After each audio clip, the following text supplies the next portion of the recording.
Audio Jungle.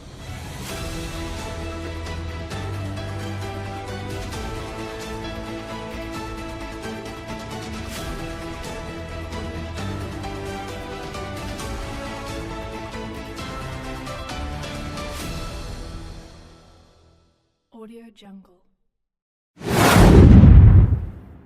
Berani ungkap fakta.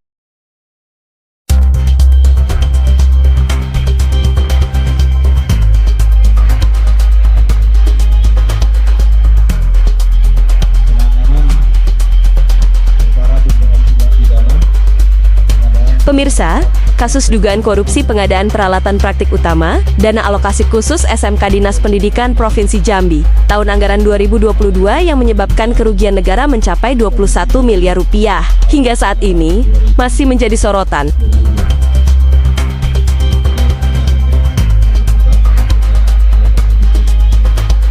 Pada saat konferensi pers, penyidik di Treskrimsus Polda Jambi menyampaikan bahwa ada 4 tersangka yang telah diamankan. Tersangka utama berinisial ZH, yang merupakan pejabat pembuat komitmen PPK Dinas Pendidikan Jambi tahun 2022.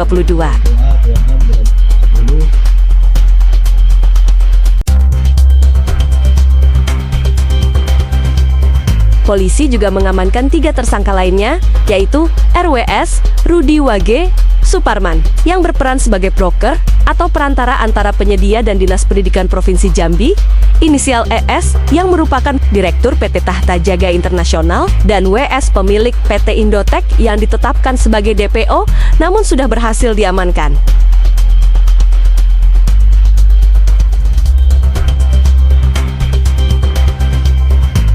Polda Jambi juga mencatat peningkatan nilai aset recovery dalam perkara ini. Bila sebelumnya baru berhasil diamankan 6 miliar rupiah, kini nilainya telah bertambah menjadi 8,5 miliar rupiah.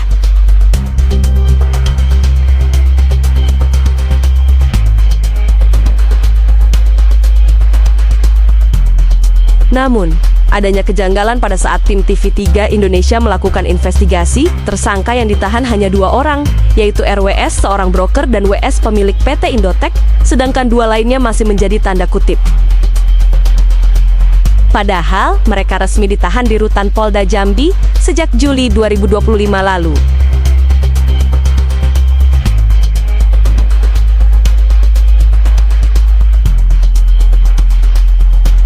Dikutip dari beberapa sumber, pada 20 Oktober 2025, massa melakukan aksi demonstran di Mapolda Jambi, menuntut aparat penegak hukum untuk mengusut tuntas kasus tersebut.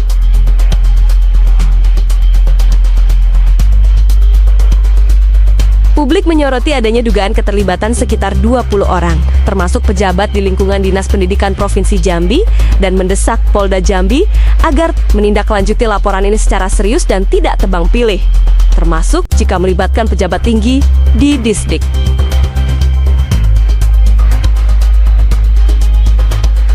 Menurut tersangka RWS, dalam berita acara pemeriksaan, Kepala Dinas Pendidikan menyampaikan permintaan komitmen fee sebesar 17%, dengan rincian 15% untuk Gubernur Jambi dan 2% untuk pihak Dinas Pendidikan Jambi.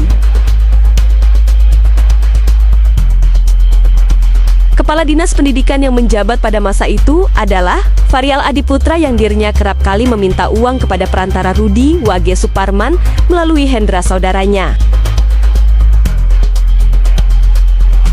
Berikut ini keterangan dari tersangka RWS Rudi Wage Suparman saat dikonfirmasi tim TV3 melalui telepon WhatsApp.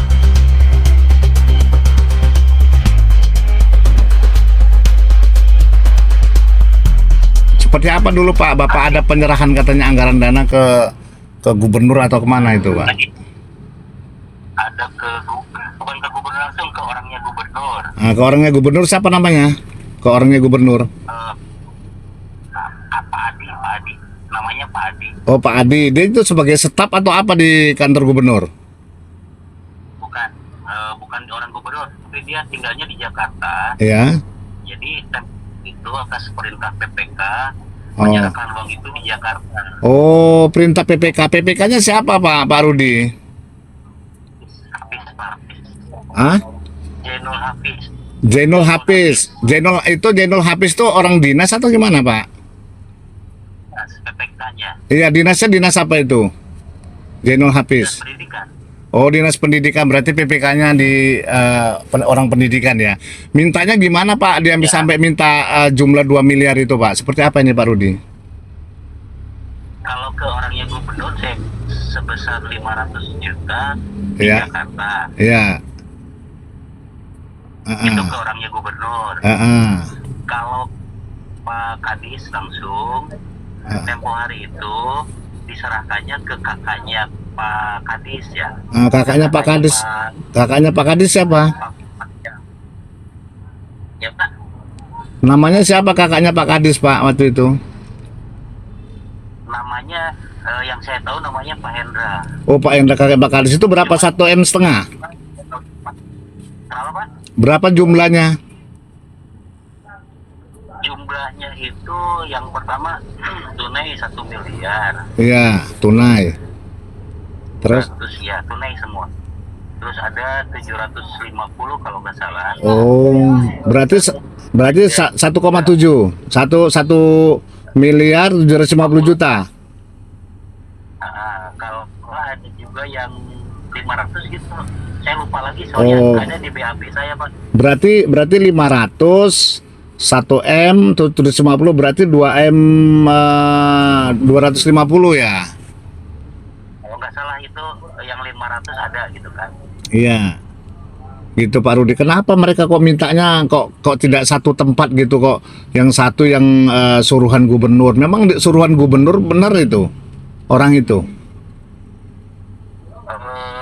Seharusnya sih satu tempat ya. Komitmen kita awal itu satu pintu dengan Pak Kadis. Terus akhirnya bisa Apa, ada perintahnya seperti itu. Oh, kenapa Bapak waktu itu kok tidak satu pintu? Itu yang memerintahkan Pak Kadis ya, gitu. Kenapa kok nggak Pak Kadis langsung yang menerima Pak? Kenapa harus dialihkan ke kakaknya Pak? Saya kurang paham kalau itu. Mungkin karena dia pejabat, mungkin Takut. ya jadi habis pengen aman, jadi yang terima kakaknya. Oh, kakaknya ya. Kakaknya tadi siapa namanya Pak Hendra? Siapa namanya? Hendra. Pak Saya Hendra. tahu namanya Hendra. Tapi nama aslinya siapa saya lupa. Iya. Pak, waktu itu ngasihnya di kantor atau di mana waktu itu Pak? Hotel di Jakarta, di Hotel Jaya. Oh, ngasihnya di hotel, di semua transaksinya Jakarta semua ya Pak? Betul. Oh, tapi Bapak itu pakai uang cash ya gitu ya.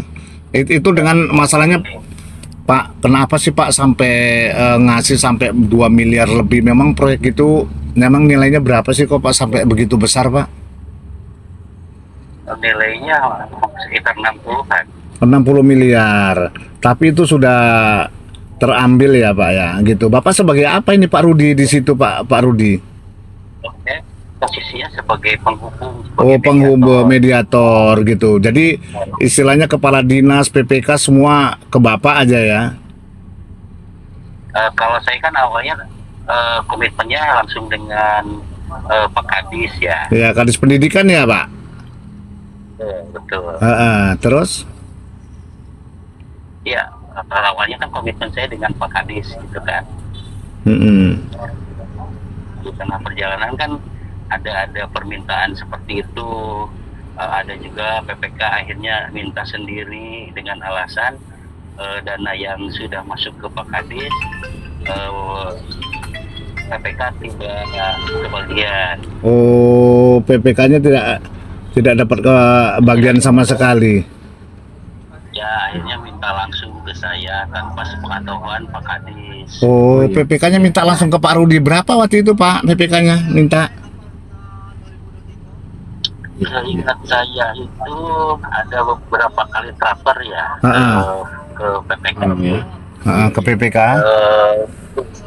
Jumlah totalnya kalau nggak salah antara 400 sampai 500. 400 sampai 500 juta. Itu di mana dulu Pak waktu transfernya Bapak?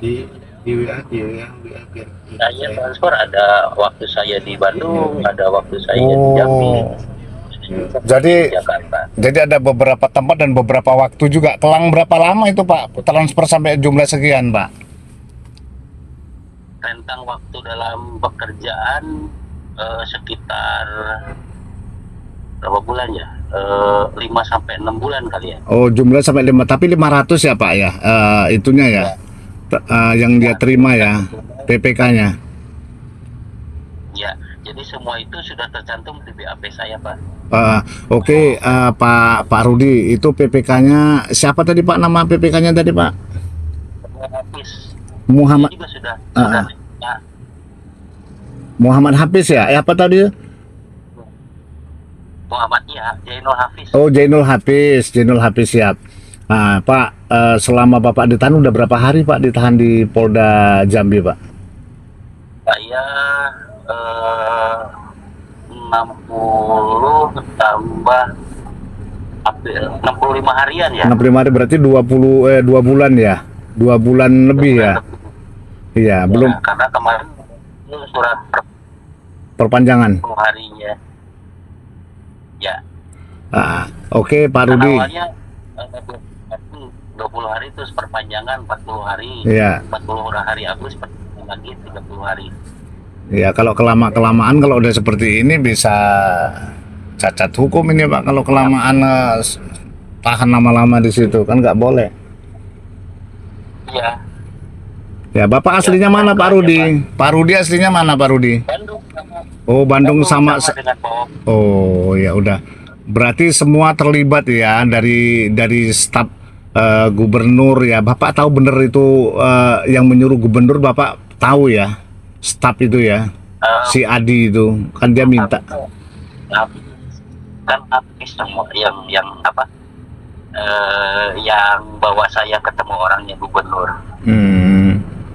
Iya. Oh, si Hafiz juga yang membawanya. Saya. Ya, Jainul Hafiz Jainul Hafiz. Bahasanya ini bahwa ini orangnya gubernur. Dia seperti itu. Betul. Jadi saya didampingi sama Pak Hafiz waktu menyerahkan. Oh, sama PPK-nya ya.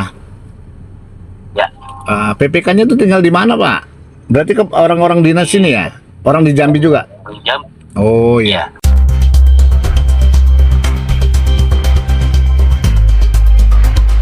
Kepada Polda Jambi agar melakukan penangkapan kepada oknum-oknum yang melakukan gratifikasi dan mengungkap kasus ini secara transparan karena banyaknya kejanggalan yang menjadi tanda tanya.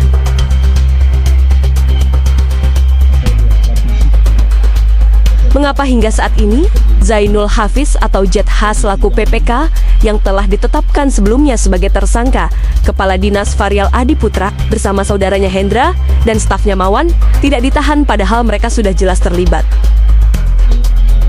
Dengan digelarnya konferensi pers oleh tim Ditreskrim Sus Polda Jambi, dianggap tidak sesuai dan hanyalah pembohongan publik. Karena setelah tim TV3 melihat langsung ke rutan Polda Jambi, tersangka yang ditahan hanya 2 orang. Sedangkan yang lainnya masih menjadi tanda tanya.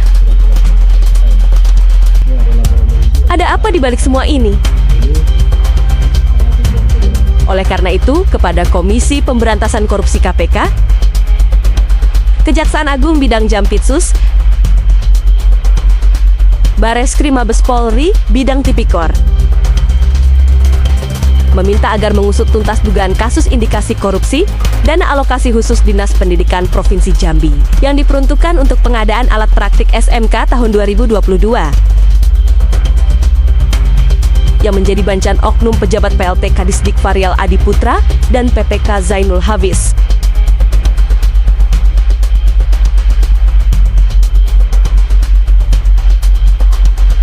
Dari Jambi, tim TV3 Indonesia melaporkan.